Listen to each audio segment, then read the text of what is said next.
You know, this is definitely one of those topics that's a lot more duh than a few of the other ones we've made, because of course, when you look at this video, you look at the topic, you look at what we're talking about today, it's like, of course he feels that way.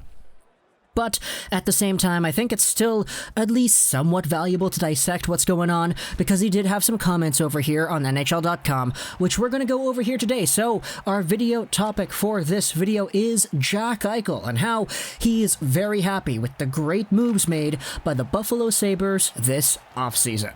This article is written over onto NHL.com and it has a boatload of actual quotes from Eichel himself.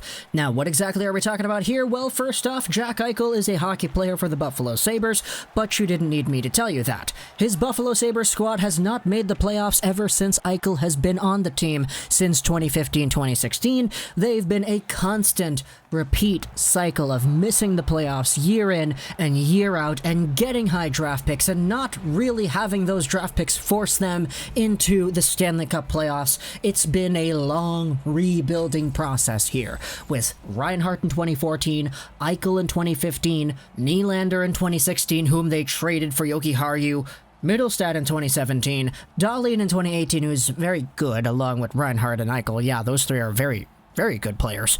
And then you follow that up with Dylan Cousins in 2019 and Jack Quinn in 2020. We'll speak about Jack Quinn a little bit later on this YouTube channel. But despite the fact that the Sabres have been in a position where they're always drafting high, they haven't gotten over the hump. They were barely not included in the return to play this most previous season. And we saw Jack Eichel come out and talk about how he was frustrated about that. If there's one thing that people mostly remember about Jack Eichel at the 2015 NHL Entry Draft, it's how competitive he was. There were a few articles, a few interviews done where Jack Eichel was saying he was ready to overtake Connor McDavid. And 5 years removed from the 2015 draft, we can kind of say that he's probably never going to do that, but the drive is there. The passion, the fire, it's there. He said in a few interviews that he wants to make the playoffs every year. He wants to win the cup every year. So the fact that his team has never gotten over that hump in the 5 years he's been a part of this organization, it's frustrating. It's why we spoke a ton about Jack Eichel trade rumors, etc. But the bottom line is now, for the first time in a while, he finally has something to be happy about. Because citing some of the new moves made, like Taylor Hall, Eric Staal, and Cody Eakin, Jack Eichel all of a sudden has a very, very good foundational team to go back to once the NHL returns. He says they have done an awesome job this offseason with their acquisitions. We're really excited. They're great moves from management in the offseason. Now, more than anything at this point, you want to get back to playing. I think it's great. I think it definitely sparks some excitement in me and the other guys in the room. Now, you're taking a look at Jack Eichel and you're saying, man, this guy was so good last year. 78 points, 68 games, 36 goals. He was trying to will his team into the playoffs. And for the most part, he's a guy who, at only 24 years of age, has so much room to grow, despite the fact that he's already an absolute maniac at the NHL level.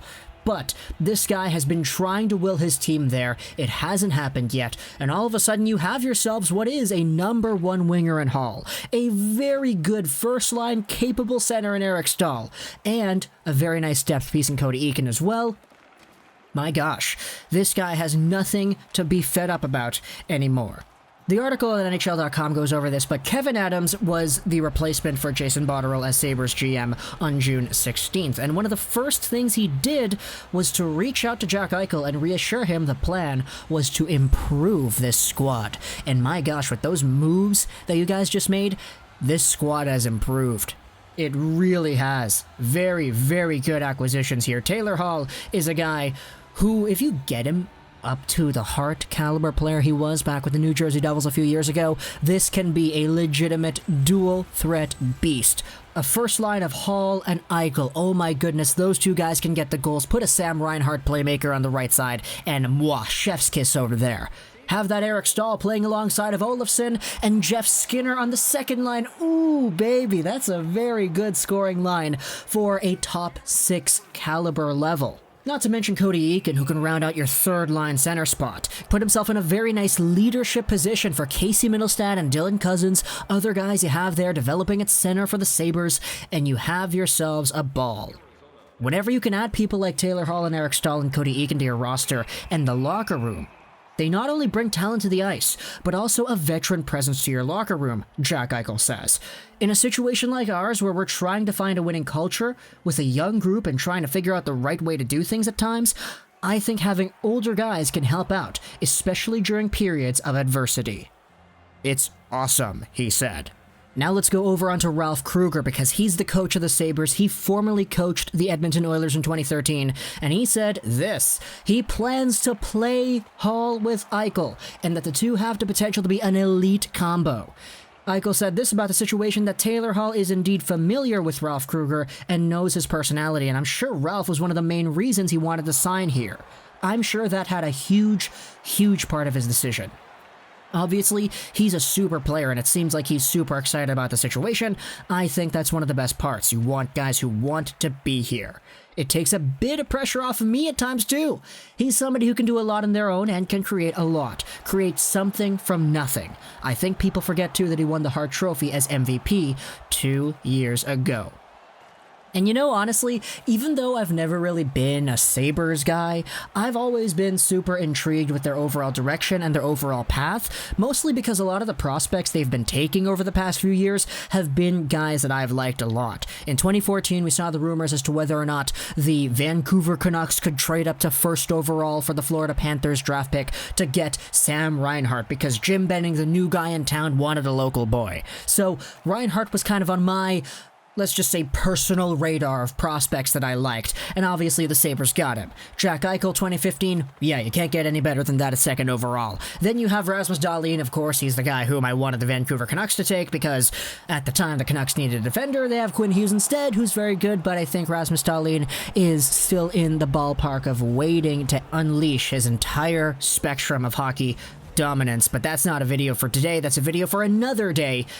And then, of course, you have Casey Mittelstadt. He was honestly my target at 2017 as well. It's weird, man. It's weird how back in 2017, I was kind of like, okay, I'd be good with Mittelstadt, straight up. If it was me, I'd want the skilled forward like Casey Mittelstadt who could play like Patrick Kane and who can dangle the pants off of you. Yeah, I'd like that guy. And, of course, he goes to Buffalo. And then in 2016, Alex Nylander, I was a fan of him as well. It's kind of weird because Buffalo's been that team that keeps on picking up all the guys in the top of the draft that I very much like for my own team, but unfortunately, the recent ones haven't been panning out, like Mittelstadt and like Alex Nylander, who's not even on that team anymore. But, of course, because of this stuff, there is a little bit of a soft spot, I would say, for the Buffalo Sabres in my heart, because even though I'm a Red Wings, Canadiens, and a Canucks fan, I still do at least look at other teams and admire the work that they have done. And when it comes to the Buffalo Sabres, as a team that, we noted this previously as well, they were so close to actually making the return to play because the NHL got canceled the day they were playing the Habs.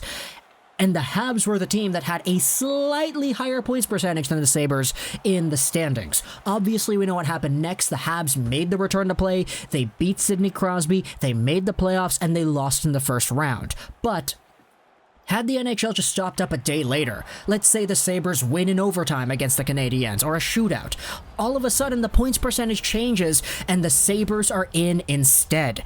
How would Jack Eichel have performed against Sidney Crosby and the Penguins in a first-round qualification series against Pittsburgh? We'll never know. But the NHL shutting down the way it did just painted the absolute worst-case scenario for a team that has two franchise cornerstone pieces in Jack Eichel and Rasmus Dahlin, who have a lot of very good elite talent coming up in the pipeline as well, and who just added a legit first-line winger in Taylor Hall, a legit first-line center in Eric Staal, who will be playing on the second line because Eichel exists, and then you have Cody Eakin, who is a very solid middle six player as well, who can play both sides of the ice well, who is honestly pretty okay with Winnipeg, and who is indeed in a spot to help this team out.